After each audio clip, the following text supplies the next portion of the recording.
Welcome to the NBA Coast to Coast podcast brought to you by thelines.com. Coming to you from the West Coast, Josh Lander, joined as always by Nate Weitzer on the East Coast.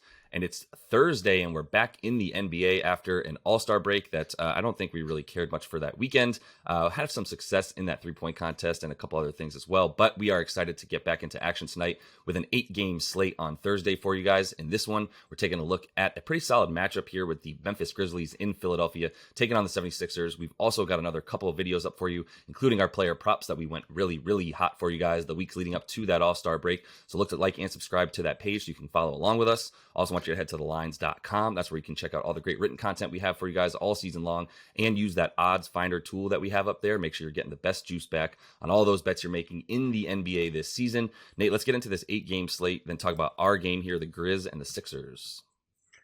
Yeah, the NBA treats us to some good ones here out of the break, including Nuggets +2 at Cleveland. Will be interesting to see how that one goes. Not betting it, but Pistons +7 at Magic. Celtics have their full squad again. They're -8 at the Pacers. The Pels have been bet down +6.5 in Toronto. That opened at +3. Grizz, as you mentioned, are +3 or 4 in Philly.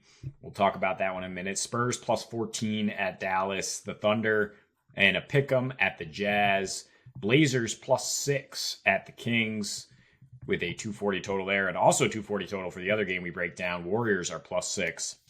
Or +5.5 at the Lake Show as LeBron and company come back with extra rest. But yeah, I mean, extra rest is also key, I think, for both these teams. More so for Philly, though, because of how much they lean on two guys, because how those two guys are somewhat injury prone and they need them tremendously down the stretch. So you look at, off the bat, I do like points in this game. I mean, first of all, it's in Philly, where Philly has scored almost 122 in their last 12, given up 117, shoot way better from three, and they've gone over in 11 straight home games, Josh, against not the Orlando Magic. So, I mean, Orlando being a tremendous outlier in terms of how the NBA plays today. That's even at a pace of just 96 in those last 7. I mean, they are struggling to limit free throws. They're not the greatest rebounding team. So it is kind of a get right spot for that Memphis offense, which has just been dreadful on the road. Stark home road splits. Their last 8 in either location, it's like everything is flipped, except for the forcing turnovers, which they're elite at in either spot. But yeah, on the road, giving up 120 in their last 8 here, 2-6 against the spread. It has more to do with Steven Adams being out than their home road splits, but that is also notable, is just how they feed off that energy in Memphis. They've now lost 5 straight road games without Steven. 1-5 on the road on the season, 7-8 overall. So they've been able to pull through in a couple home games, but on the road, they've been very not competitive. I mean, -14 net rating in those last 5 with a 121 defensive rating. Games averaging 230, which is exactly what this total's at. So if you're scared of the over, it's because you think Memphis is not going to come along, that they're going to continue to score about 108, which they've done in this stretch on the road. But I think with extra rest, you're going to get a invigorated Ja Morant. You get a healthy Desmond Bane, who's been in and out for a while, and that they will be a little better offensively. And it's a matchup against a Philly team that just gets cooked by really athletic, really good offensive guards. These teams met earlier this year with no Harden, no Maxey on one side, no Desmond Bane on the other side, got to 226. And last year, I mean, Philly won an overtime shootout with Maxey leading the way without Embiid, for what that's worth. I mean, it does show me that Philly can score on Memphis for sure. And Embiid, 35 points against Steven Adams and company. He had struggled his previous 2 against Steven Adams, and you would think that, such a physical center, it is going to be a big deal. If he's out, Embiid should be able to cook. But yeah, Philly at home, I think we like more than the total in any direction. Is just for them to cover a pretty small spread here. They've been so much better in the clutch down the stretch. I mean, Memphis is just completely fallen apart without Adams, and especially down the stretch of games. Second worst net rating, third worst offensive rating. but still fourth in pace in their last 8 clutch games. So that does help you get over. It's just the fact that you expect a frenetic pace and you expect Ja to be able to knife through a pretty bad defensive backcourt. Yeah, you do. Yeah, I just don't really like points, to be honest with you in this one. I don't like the situation for Memphis more than I really like anything else. I mean, I'm fine with Philly. I mean, they've obviously been playing super well on this sort of win streak. They lost a couple in a row there to the Knicks and Celtics, but have won like 6 of 8 at this point, and a bunch more before that as well when they had another 5-game win streak. So they've been one of the hotter teams in the league, and at home, looking pretty good, more so defensively, to be honest, than offensively, as in their last roughly like six games at home that we've been looking at here, 5 games or so, that the score is a lot lower than it's been. They're only giving up roughly like 107 points per game in their last 5 at home, only scoring 115 as well. So a bit lower scoring. And if you look at some of the games that they've had at home as of late as well, I mean, the Rockets, that one went over only because it was a 226 total. The Cavs was at 230, but those are the Cavs are obviously a much better defensive team as well. And then, against the Knicks as well, they handled business, winning that game handily by 11, keeping them to 108 points. So I just like what they're doing on defense a lot. I understand they suck against opposing really explosive guards, because of the fact that they've got Maxey and Harden out there on the floor together for a good amount of time at this point, even though obviously Maxey's still running with the second unit at times as well.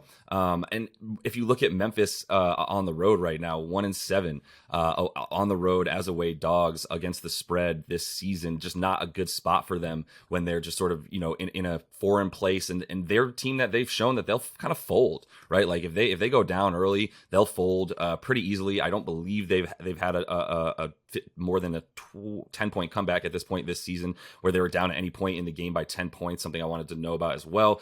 Obviously dead last in terms of that 1-7 against the spread on the road as well. So they've played slowly, these teams, when they play, and it's been a bit of a wonky matchup considering, like you said, like Joel had got his last game. There were a lot of guys missing. Ja got his last game. I would still expect a little bit of that tonight. I don't think there's anybody that's going to be able to slow either of those two down on each team. But that said, like everybody on Memphis, is almost everybody except for Dylan Brooks, who loves to be the villain, is the only Memphis player who actually scores more on the road than he does at home. Everybody else is a few points better at home, and that's why they score 118 at home versus the 113 on the road. That defensive rating on the road also jumps all the way up to 113, whereas at home it's at 106, which is pretty much best in the league aside from like the Cavs at home. So I don't love talking about the points in this one just because I think it's going to be around, like, I prefer an under, to be honest, because I do think it's going to be around 225 to 230. These teams play at a 97 pace when they play each other in their last 4, regardless of which building they're in. So it's not like they're really running up and down the floor. That's obviously a lot to do with the 76ers, who have been playing faster at points, but seem to, obviously still want to wait for Embiid to get down there. So if Steven Adams was in the game, I might feel a little bit better, even though he had success against him last time, did Embiid. But at -4 at this point, which I believe it's still at, that's what I was looking at late last night. Yeah, 3.5 for the 76ers, 4 points, depending on where you find it. I feel much better about that than anything else at this point with Memphis's struggles on the road and Philly's just really hot play at home right now. Yeah, I agree, but I do expect Philly to put up about 120 or more and sort of get that total over. Yeah, Memphis has no comeback wins, but they did have that massive comeback in Phoenix just to right. Tack that in, and then almost won that game. But the extra rest is just what you look at with Philly. I mean, not only do they score so much at home, they're 9-4 to the over when they get at least 2 days rest, and 2-0 on the rare times they get 4 days off, which we have here, by going over by 13.5 points per game. You also look at the pace in those last couple matchups. No James Harden. And he doesn't necessarily increase the pace, but it's his offensive efficiency that is so notable. He's playing really well. He looks almost like peak James Harden again, and hasn't really played Memphis since he was with Houston. He has one matchup with the Nets, but you look at his previous 7 against Memphis with Houston and averaged 45 points a game. And Memphis has always been that kind of knockdown, drag out, physical defense, and they have had no answers for Harden. So that's why I expect Philly to have efficiency throughout the game, especially in clutch time. There's a huge discrepancy in terms of their clutch numbers recently. So, I mean, either way, that does indicate Philly winning. And maybe if you don't feel great about the over at this total, then maybe you tease it with the Philly money line and then you get it down to 225 or so and feel better about that. I feel you. I'm just a little bit different. I actually was looking at fading Harden tonight, to be honest. I thought about the 21.5 points for him. I never want to take under on his assists. I don't know what he's going to explode for, like 13 randomly.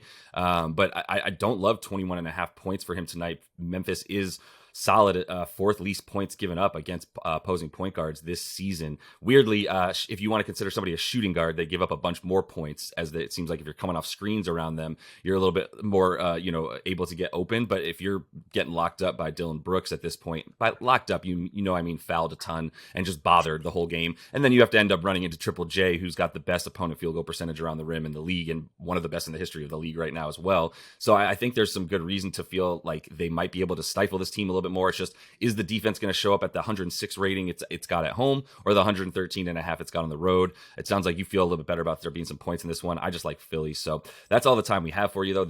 That is all the time we have for you. Make sure to like and subscribe to that page. Go ahead and follow along with us the rest of the way. And until we see you next, happy betting.